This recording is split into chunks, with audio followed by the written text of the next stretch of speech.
Marnie, this is the first time in 30 years that two FBI agents were killed at the same time in the line of duty. A very, very sad day for federal law enforcement.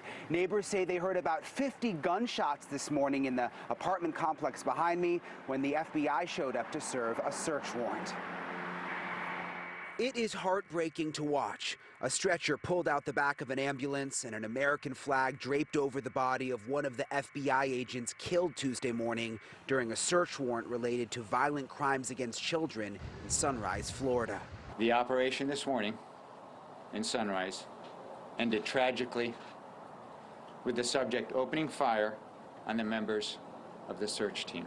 Two FBI agents were shot and killed during the operation. Special Agent Daniel Alphin, a 36-year-old husband and father of one, and Special Agent Lauren Schwarzenberger, seen here giving a cybersecurity lesson to Miami middle schoolers. Schwarzenberger, just 43 years old, leaves behind two children. Dan and Laura left home this morning to carry out the mission they signed up for and loved to do, to keep the American people safe. Three other FBI agents were shot. Two of them were taken to the hospital and are in stable condition. The third was treated on the scene. President Biden commenting on the shooting from the Oval Office. I was briefed in this tragedy earlier today, and I know the FBI is gathering information about how this happened, what happened, but I can only imagine how these families are feeling today. And the FBI says the suspect is dead, but they are not releasing that person's name tonight. Both of those agents who were killed have spent the last several years on the specialized FBI task force combating child pornography.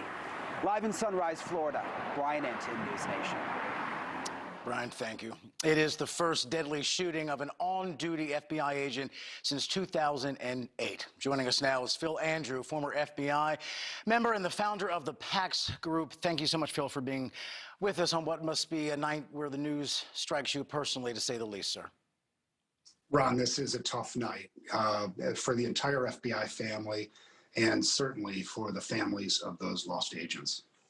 Talk a little bit about the inherent danger of serving a federal search warrant.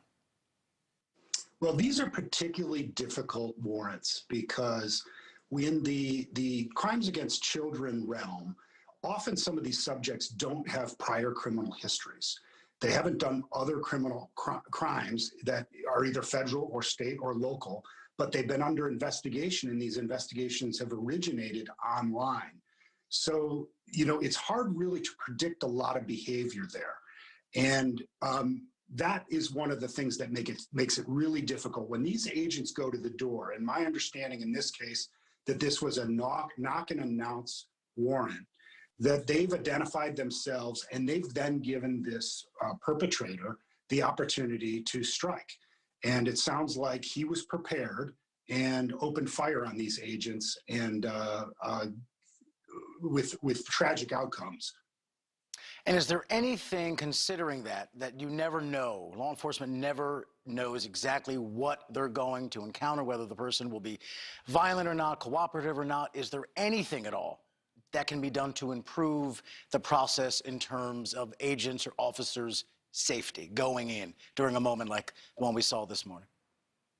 You know, I think this is the issue with this kind of work, that what it requires is that these agents take these risks. They're dedicated to this.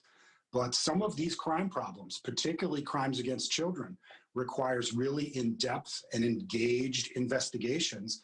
And there is nothing that really can mitigate once you step up to that door and you are executing that warrant that can mitigate that. So they have put themselves in harm's way for the nation to protect children. And that is a hard thing to really mitigate. Now, over the years, we've learned a lot. As was mentioned in the reporting, in 1986, two agents not far from this crisis site were involved in a prolonged shootout, one of the longest shootouts, and certainly the most deadly shootout up until now in FBI history. And a lot was learned there about body armor and protective clothing and communication And it actually resulted in changing the way the FBI issues, trains, and the selection of the weapons that they give agents for duty. And this would be a gut-wrenching story, no matter who was involved. But it is particularly troublesome considering the kind of crime these agents were trying to combat. Crime against children, which I think for most people is the most unthinkable and heinous and disgusting kind of crime. That's absolutely right. And there's some evidence that those that are involved in these crimes actually have a slightly higher likelihood to kill themselves because the crime is so unspeakable, and the humiliation and the shame associated with it is something that they just can't live with. That they make them, these crimes, and the enforcement and the warrant serving of them, among the most dangerous that the FBI conducts. Phil, thank you so much for being with us and sharing your time and insight on a difficult day. Thank you, sir. Thank you.